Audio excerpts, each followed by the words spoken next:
Good afternoon, friends. Welcome to another installment of Golondrinas Live Sessions, where our dedicated and talented volunteers share pieces of New Mexico history and traditional life ways through demonstrations.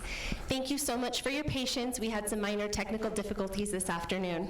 I'm Laura Gonzalez, the Education and Volunteer Manager here at El Rancho de las Golondrinas, Santa Fe's premier living history museum. We're located in the beautiful and historic La Cienega Valley. For the program, make sure that your browsers and your cell phone volumes are turned all the way up. Today, Gordon Mark will be talking about arguably the most important lifeway skill, building a fire. We're going to learn about the history of flint and steel technology, from its earliest uses to its innovative expansion into the Flintlock pistol and the common handheld lighter. We're going to learn how to do this safely at home using proven historic techniques and local materials. But please, remember, fire is a dangerous substance that can cause serious injury and even death. Adult supervision is highly required for any young people who are interested in learning this skill and should be practiced outside in a safe, controlled environment. Having a fire extinguisher nearby is always a really good idea. If you have any questions during or after this presentation, please put them into the comment section of the post, and Gordon here will answer those for you. And now, folks, without further ado, I am very pleased to introduce Flint, Steel, and Fire with Gordon Mark. I'm going to take my mask off here, and we'll start. We're going to talk about how to make a fire, and I got a nice warm fire behind me. Now, how did we get it started?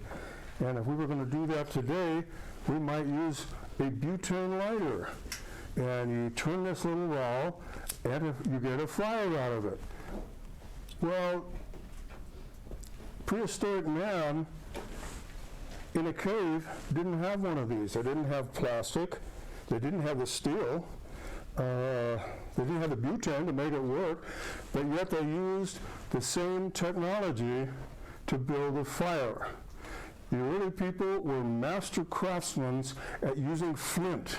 Flint can be flaked into a number of tools. They would make a number of tools, and one of the things they would use would be to make a fire. Now, they didn't have steel. That doesn't come till much later. We're talking millennia, thousands and thousands of years ago. So what they used was another mineral called iron pyrite, and you may know that as fool's gold. During the 40 gold rush in California, a lot of miners who weren't too knowledgeable would think, "Oh, I've won the lottery there. I found all this gold." What they found was iron pyrite, because it kind of looks like gold. It kind of looks like gold, and through a prehistoric period. Now, what happens in this lighter to actually make it work isn't any different than what they did. The technology is really just the same. The materials that they used are a little different. And so what I want to do today is to go through a historic process of making a fire with flint and steel. We're going to end up with a fire over here. Now, during the colonial period, they borrowed some technology from the Flintlock firearms. Now, if you're not familiar with Flintlocks or how they work, I'm going to give you a little bit of, kind of describe it a little bit. I tried to find pictures of this. I did, but they all had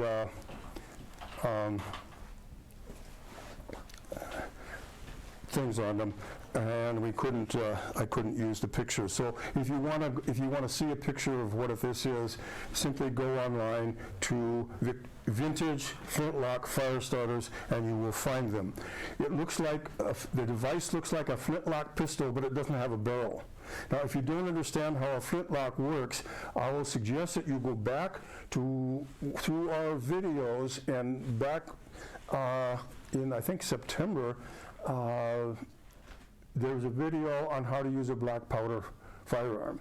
And the first section on that, Larry Markin, shows you how to use a Flintlock, and he sparks with the Flintlock, and you can do that. Now, this is kind of how a Flintlock works.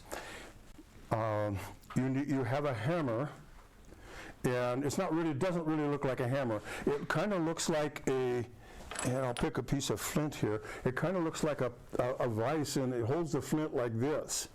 Okay, and there's a little screw on the top. You can tighten this up, and because if you look at this, it looks like a rooster head, and sometimes it's called a cock.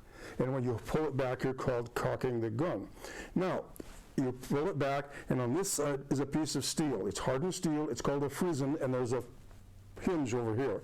Now, when you pull the trigger, this falls this way, it hits the steel, it sparks, this flops back, and there's a little pan underneath there with priming powder, which sets the gun off. Okay? Now, what they've done is they take the barrel away, they don't need it. They move the lock from the outside of the gun to the middle of the gun. They don't need to look down the barrel because there isn't one.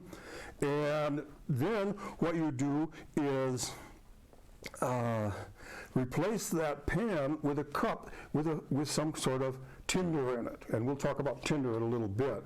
And you would simply start this. Now, this was probably in an upscale home. They're kind of large and bulky. You couldn't carry it with you if you were out. And it probably costs money. Now, this is during the colonial period. Now, if we fast forward to World War I, there's a lighter that's somewhat similar to this, but it doesn't have any fluid in it. Basically, it's a round rowel with a man-made flint in it, and then next to it is they have a piece of rope.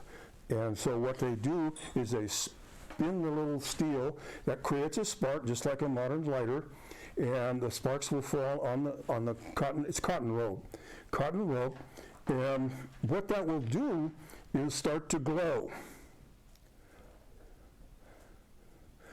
When it glows, you can light a cigarette with that.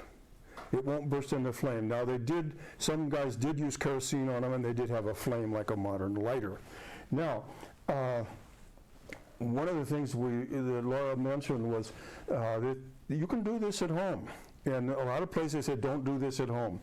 You can do this. I'm going to show you how to do it. I'm going to show you how to get to this stuff. But this is fire. You're playing with fire. And so you have to be very careful. Now, if you're a young person doing this, you need adult supervision. Now, some adults may need supervision too, so the kids kind of walk out with adults. And do this outside. If you set the smoke alarm off in your house, it makes a lot of really obnoxious noise. So you want to go outside. And because it's dry here in New Mexico, you want to be careful outside too, because you don't want to start a ground fire. Anyway, I want to show you how to do most of this. To get this stuff, some of it you can get, some of it you can make yourself, and I'm going to talk about that. First, you go online, Flint and Steel fire making kits. There's a number of different vendors that will sell you this stuff to do that. Now, they can be expensive. They run like $35 to the big kits will run maybe over $100. I saw the prehistoric man probably had a nice leather pouch to put his in. Now, we're going to start with the parts you need to make the sparks. And even with the lighter, we're making sparks. So the first thing we need is flint. And this is a piece of flint. And these are leftover scraps from something or other. And this works really well. This is probably hard to find. And that might be the hardest part to find. You can also use a kind of lower grade flint, and that's called chert. And for those of you who are kind of interested, chert is used for the facing in millstones in old grist mills. Okay? And you can also use quartz. And this is a rock I found in my driveway, and it will spark. So it might work. So that might be a choice too. Now, so you'll get your flint, and the next thing we need is the steel. And let me remind you, this has to be steel. Iron won't work. It's too soft. Now, in Spanish, this is the traditional form. It's called a chispa. And there are other Spanish names for this, but that's the one I was taught. This is a replica. This was made here at Las Golondrinas. It's the one I use, by one of our former blacksmiths, and he gave that to me because he knew I would do that. This is also a traditional shape. Now, a lot of different cultures have these. This is real. This is an old one. Now, as opposed to that, we want a dual purpose thing, and I've seen this also in different cultures. And this is a knife, and you can use this part right here as the striker for the flint and steel. Now, if you don't have a friendly neighborhood blacksmith, one of the things you can do is you can take an old file, this is an old file, and I put this in a vise, I hit it with a hammer, and it'll snap off, and then grind the edges down a little bit, and this works just as well as anything. Okay, so now you can also use old springs. The one that was made by our blacksmith is made out of an old garage door spring. It's really good metal. It will do that. Again, we have the file. Now, so now we've got stuff we can make sparks with. And I'm out of order here. We need to have something to catch the sparks. Thank you, Laura.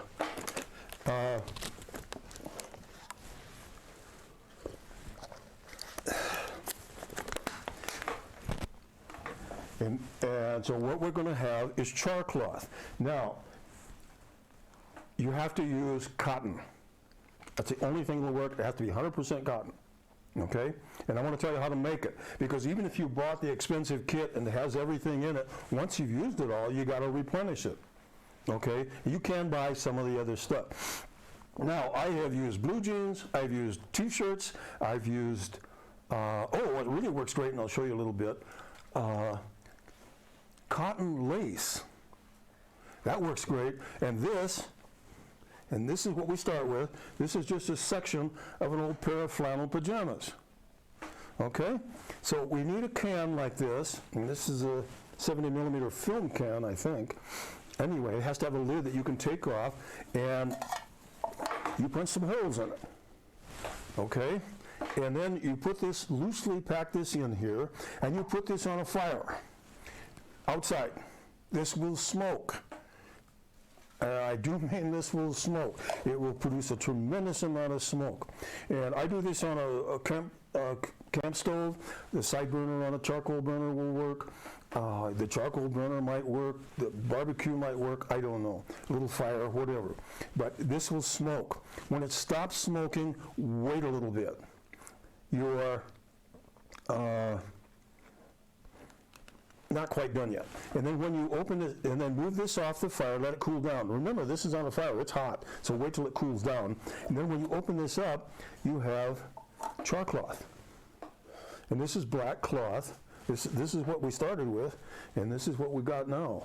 And if it's pure black, and it's kind of a matte finish, it's probably done. If it has a brownish look on it, it's not done yet. Put it back on the fire.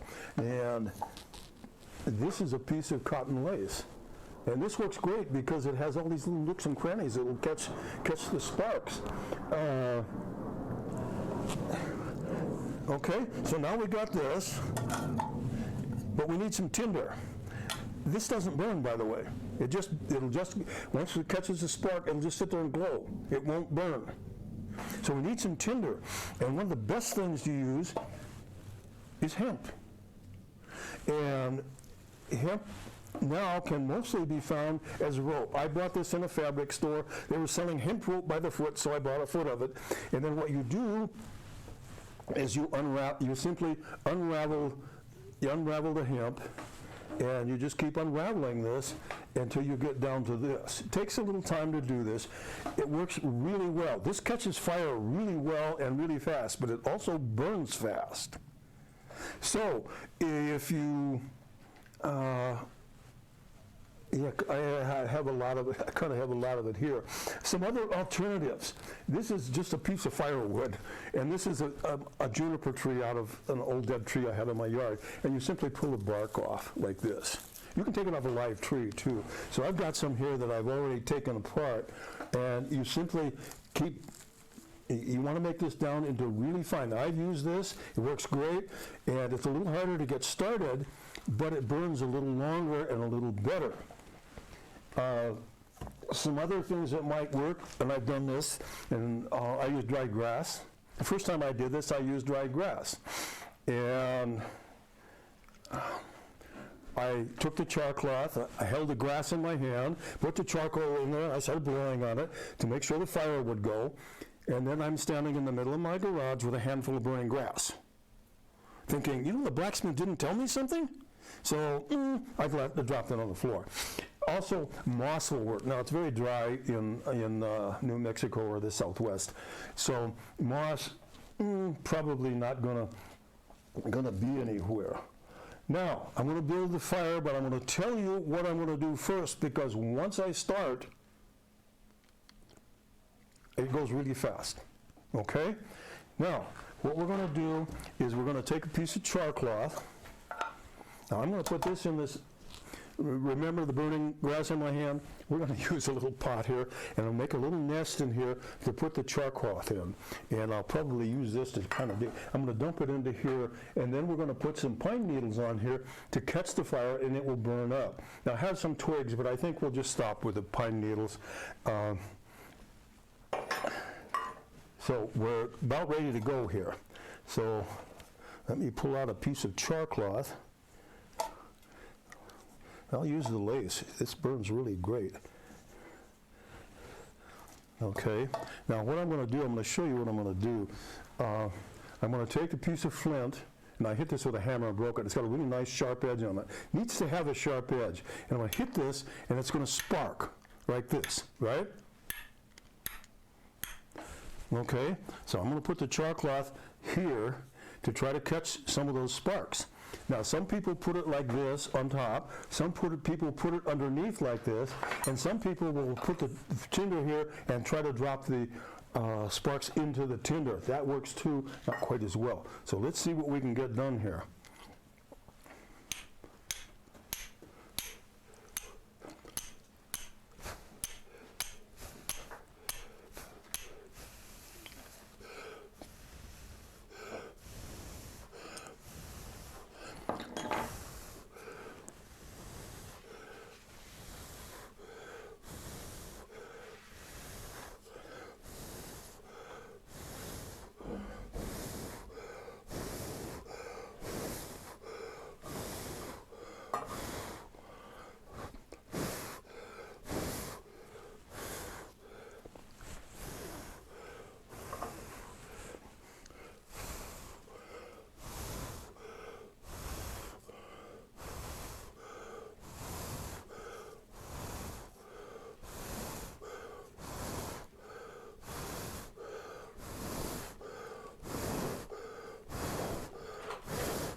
That one, we're going to try another piece of, there we go, still going.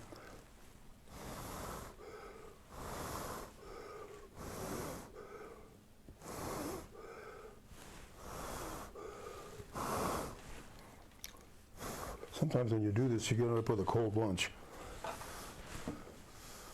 So let's try a piece of cloth, see what happens.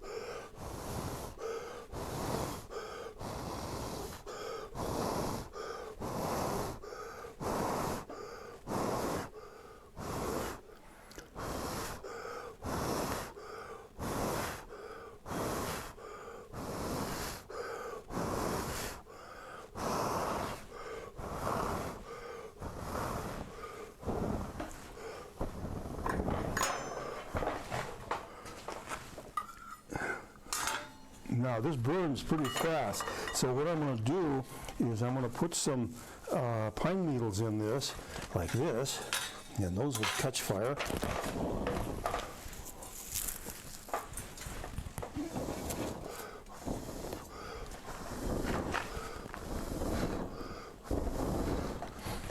And we have a fire.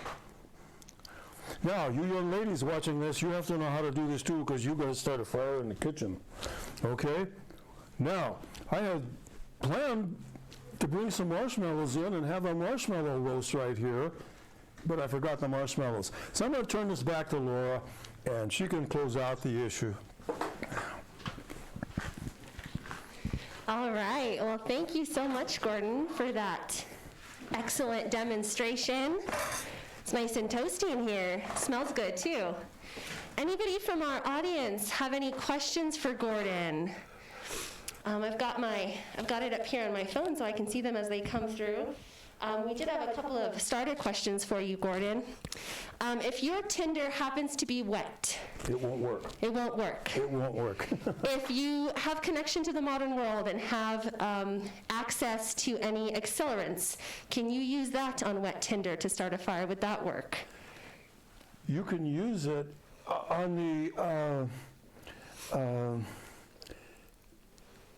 trench lighter they used in World War I. Mm-hmm. Some of the people would put kerosene on them, which is an accelerant, and that would catch them, and you would get a fire like out of a fire. And there were some trench lighters that did have a little vial of yeah, you can do that. It might work. I've never tried it, so it's something, this is kind of a do-it-yourself thing. You can try it, and like I say, sometimes we end up with a cold lunch. Okay, so. And what about windy days? If you're trying to build a fire outside, if it's a matter of life and death and it's terribly windy, what do you suggest for those conditions? Well, then you don't have to blow as hard. You just let nature do its trick, huh? Yeah. And we noticed here you have this little metal bowl and this little metal cup that helped you start the fire and contain all of the kindling that you use. Again, you're out and about, you need a fire, you don't have access to a cup or a bowl. No, you don't. What do you suggest? What you would do is down here, now, I have arthritis, and we would normally do this on the ground, and you could do it right up here into the fireplace.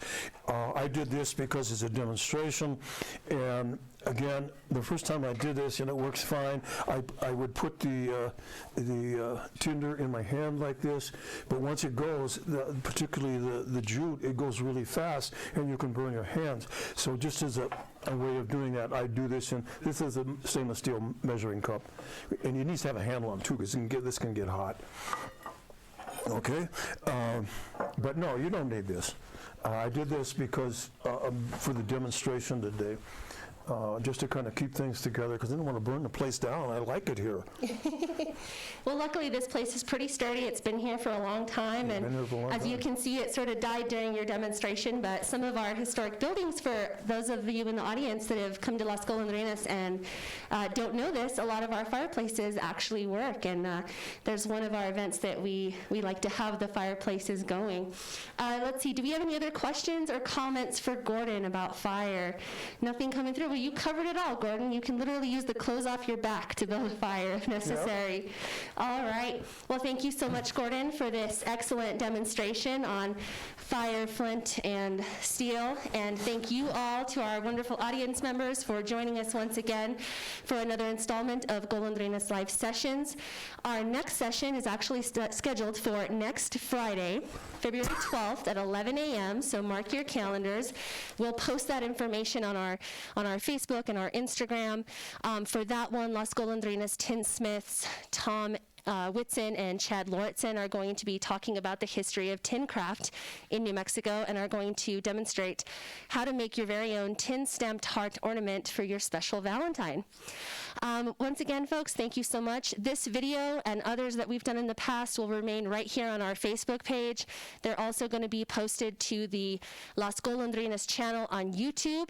And of course, for more New Mexico history, for all things Golondrinas, make sure to follow us as well on Instagram Instagram at SF Golondrinas, and visit us at our website, golondrinas.org, where you can also subscribe to our newsletter or join our volunteer program and get to come hang out with people like Gordon and learn really cool traditional life ways from New Mexico's past.